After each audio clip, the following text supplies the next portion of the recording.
Clare Lopez. Come on up here, Clare.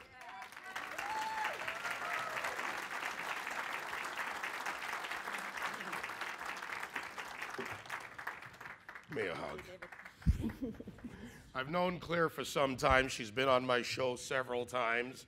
She is someone who has done the work, and that's what I like. 20 years in the CIA, counterterrorism, counterproliferation. She knows it when she talks about it.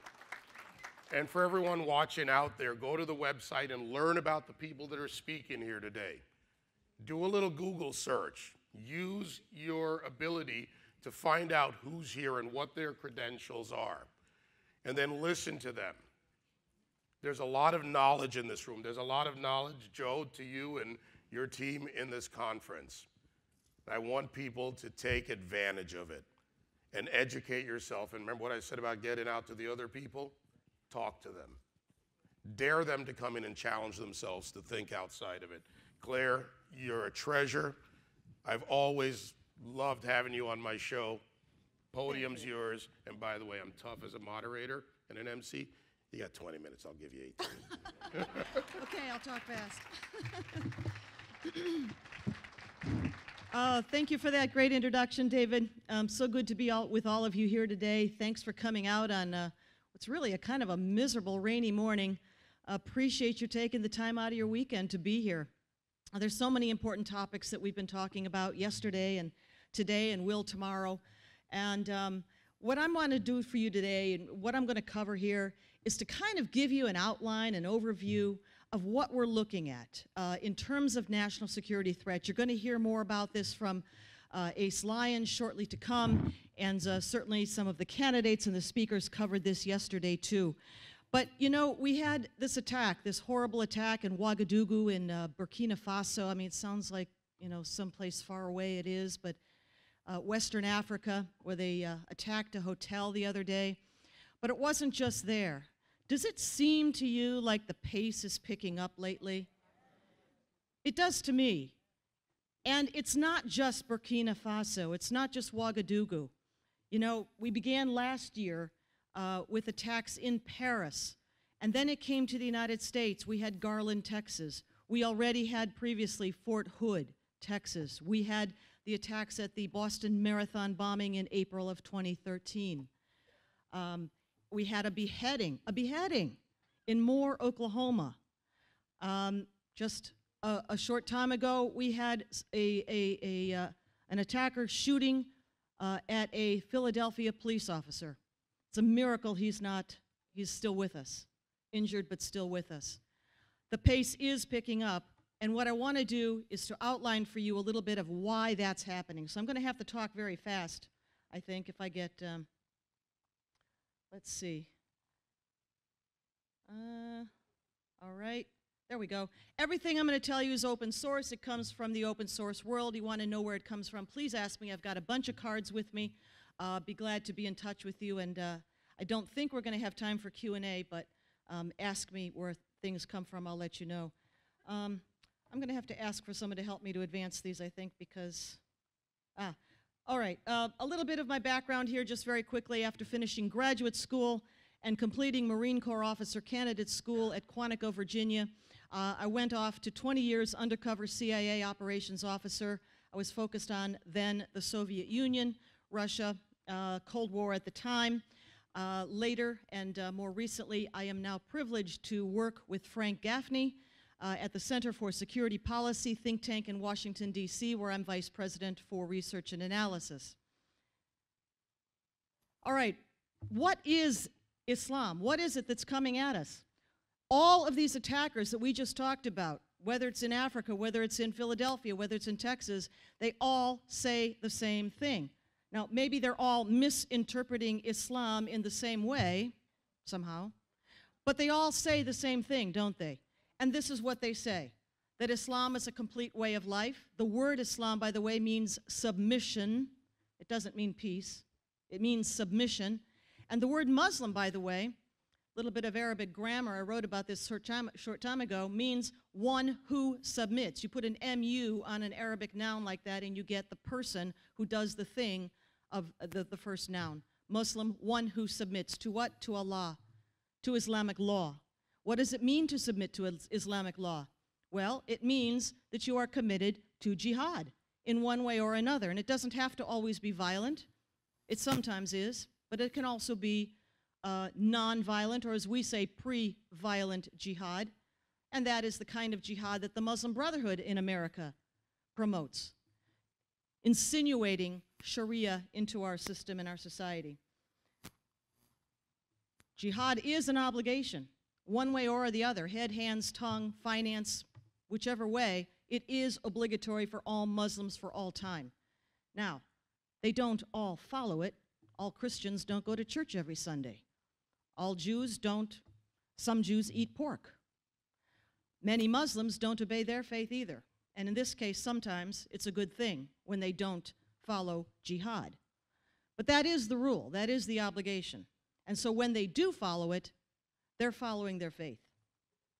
Why do they hate us? Well, what's the objective? What is it that they all tell us they're fighting for? Whether it's in Iraq, whether it's in Afghanistan, whether it's these individual jihadis that are coming at us in our home communities now. What do they all say they're fighting for?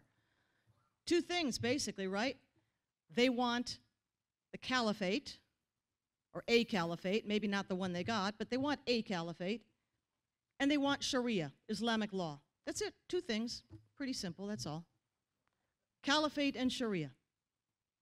Now, any society like ours and the Western world that is free of a democratic kind of society, that is dedicated to individual liberty, man-made law, parliaments, congresses that make laws that people follow, equality for all under that law. That kind of society is absolutely anathema if the objective is caliphate and Sharia, because Sharia mandates inequality between Muslim and non-Muslim, between men and women. It requires that certain punishments that we consider barbaric be applied. Free speech is forbidden. Many other things incompatible with our Constitution are obligatory under Sharia. And as long as societies like ours exist, dedicated to freedom, to liberty, to individual liberty, as long as we can have organizations like Tea Party, we stand in the way of their overall objective, which is a global caliphate and universal imposition of Sharia. Just by our very existence, we are their enemy, because we exist as a free society. We don't have to do anything else. It's not about foreign policy or troops in this place or that place. It's about who we are as a people. We are free, we are democratic, and we are a republic. That's enough for the enmity of all of these flags and symbols around the page here.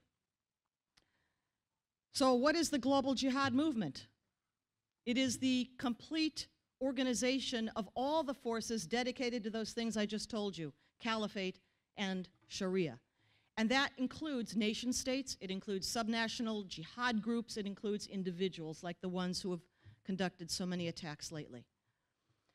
And their objective is to destroy the Westphalian system. That's the system of nation states with borders and sovereignty and nation-state independence. They have to destroy that or they can't get to the caliphate. That's what they're fighting for. That's what they want. Borders erased that are Western-drawn borders, and everything subsumed under a Sharia-governed caliphate. That's what they want. That's what they're fighting for. That's what we need to be aware that we are fighting against. So why now? Why is this happening now? Why is the pace picking up? Well, I think you would all agree there is a decline in support and defense of Western values, principles, traditions. Certainly a withdrawal of American influence and power from around the world, both physically in terms of military withdrawal as well as a withdrawal of our ideals, the projection of our commitment to freedom, to liberty. That withdrawal has an impact. It has consequences, and that's what we're looking at. This is what I would envision to say jihad really looks like. We've got all the bad guys lined up across the top there. Ayman al-Zawahiri is the al-Qaeda leader. In the middle, you've got Hassan Rouhani. He's the president of Iran, you know, the one we just gave a nuclear weapons program to and $150 billion to fund it. And the third one on the right is the self-named Caliph Abu Bakr al-Baghdadi of the Islamic State. So we know that they're coming at us for sure. But around the sides and in the back door and under the door comes the stealth jihad or the civilization. To an article that I think everybody should know about, and certainly our national security leadership should know about this. I'll bet you dollars to donuts, most of our national security doesn't even know this article exists. But it's a piece that was published in Der Spiegel magazine 5.5 years ago. Der Spiegel is a German outlet, published in English though, online. And in this piece, it laid out, through an interview with an al-Qaeda leader who, by the way, was operating out of Iran. In that interview, he laid out the 7 phases for the conquest of the West by Islam. And I'll just point to a couple of the phases in the middle there, the ones you see highlighted on this screen, because I think that's kind of where we are and where we've just come from. 4th phase, 2010 till 2013, was the overthrow of the hated Arab governments. What happened during those years? People sometimes call it the Arab Spring. I would call it the Islamic Uprising. The 5th phase, 2013 till 2016, we just completed that phase. What? Declaration of the Caliphate. And now, from 2016 onwards till about 2020, the period of total confrontation. Up. That's why we see the attack sequence of jihad attacks increasing and intensifying. They're on their schedule. Do we even have a schedule? Do we even know this exists? Do we even know that they're on a timetable and they're fulfilling it? Remember, again, this article, oh, I've skipped one here, sorry. This article was written 5.5 years ago in mid-2005. Let's see. I advanced too quickly here. Let me see if I can go back.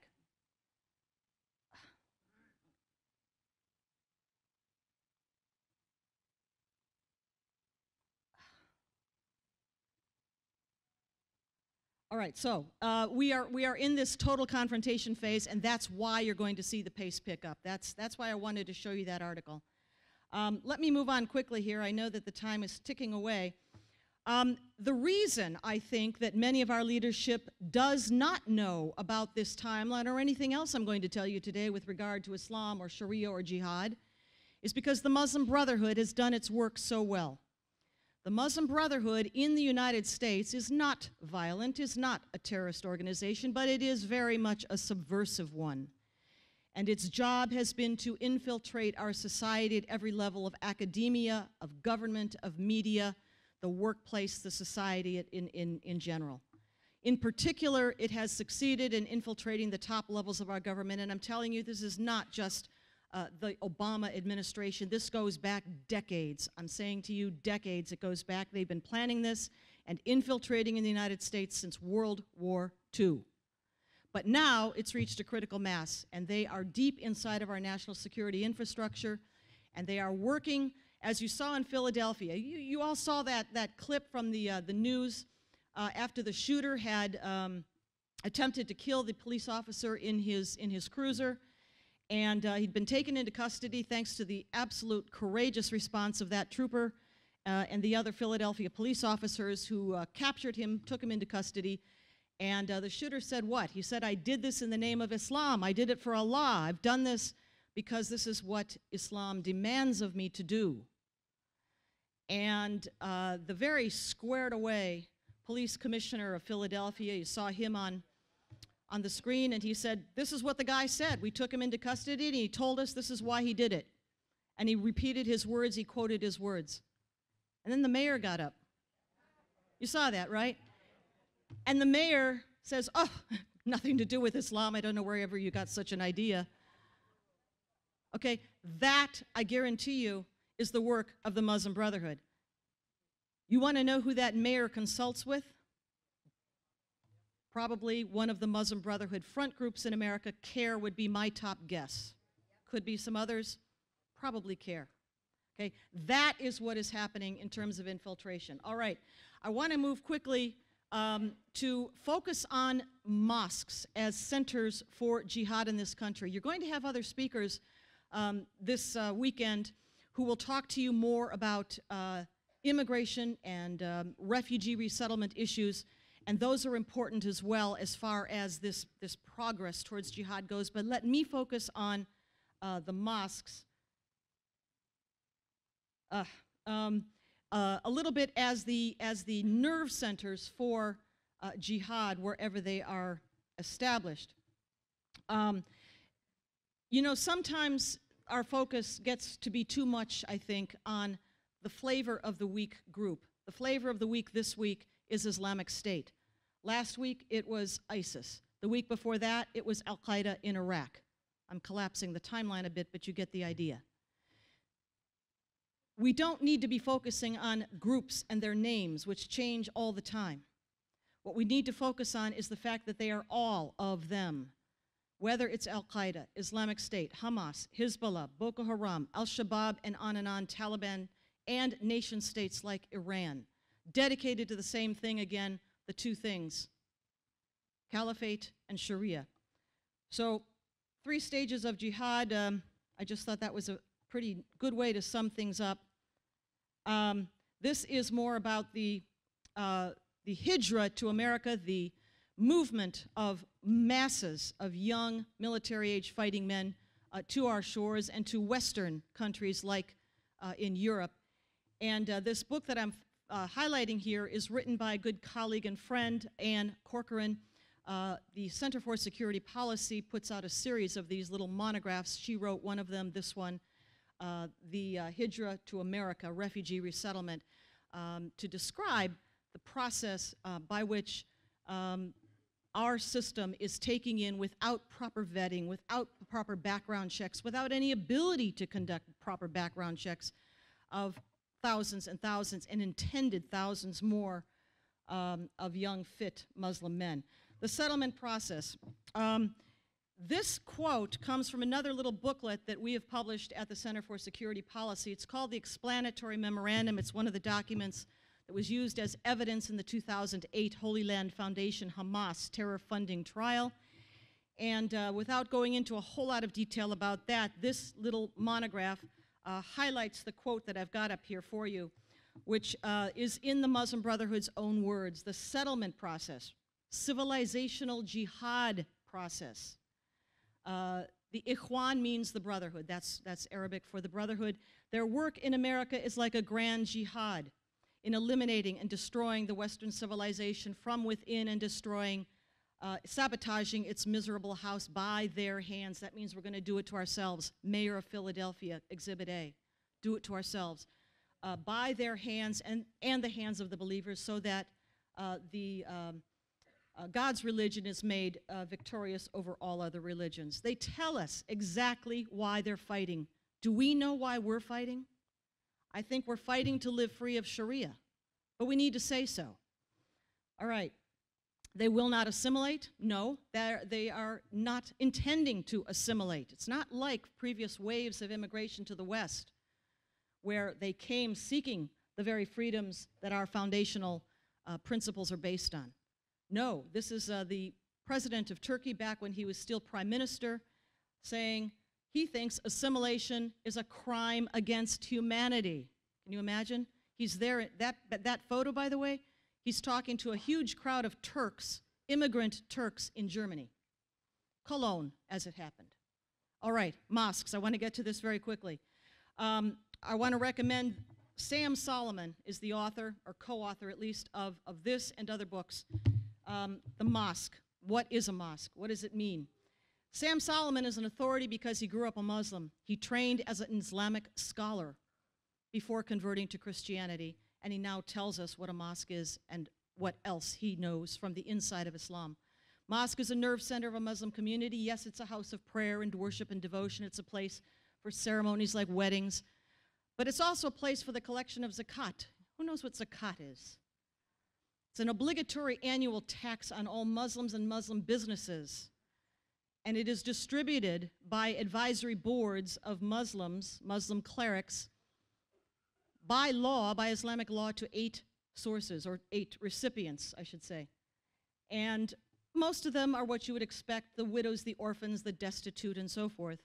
But number 7 out of the 8 categories in the Quran, in the Sharia, number 7 is jihad. Anybody who collects zakat, Muslim clerics, institutions, organizations, mosques, are obliged to put 1/8 of that to jihad. This is how Tayyip Erdogan, the president now of Turkey, thinks of mosques. He's quoting a poem here, but this is what he said: "Mosques are our barracks, the domes are helmets, the minarets are bayonets, the faithful are soldiers." Muhammad's the perfect example for Muslims because it says so 91 times in the Quran. You must do what Muhammad did. Now, any of you read the biography of Muhammad or know what's in it? All right. Muslims for all time are obligated to do what he did. Think about that. Well, one of the things that he did was set up mosques. And they were places for worship, but they were also places where they collected weapons. They plotted jihad. They launched their forces out to conquer. That is what a mosque is, because that's what Muhammad did. When I taught at Special Forces down in Fort Bragg some years ago, the troops would tell me how surprised they were the first time that they ever got shot at from a mosque. They said, that was a mosque. We thought that was their place of worship, and they're shooting at us. Well, being American Special Forces, they took care of business. And once they got inside, what did they find? Stashes of arms, jihadist literature. All right, I'll skip through Paris, but you just know that they are finding all kinds of weapons inside of the Paris mosques that are being raided these days. Let me quick get to the end for this here. Here is Representative Peter King of New York. What must we do? And I'll end with this and one more. You've got to go where the evidence leads you. If you're law enforcement in this country, you're national security, you need to follow the evidence. You need to go wherever it takes you. And if it takes you into Muslim communities and mosques, that's where you need to follow, if that is where the evidence goes. And that is what Peter King is saying here. And I'll add one last, what can we do? And it is another book I'm going to shamelessly promote from the Center for Security Policy. It is called the Secure Freedom Strategy. The Secure Freedom Strategy is what we like to think of as a blueprint for a future national security-minded leadership for America, and it outlines a set of measures that we need to take as a not just military, but includes cyber, economic, financial measures, diplomatic measures, yes, intelligence, ideological, yes, military, political, social, a whole comprehensive, holistic approach to the defeat of the global jihad movement. And with that, I'll conclude, and thank you very much. Hey,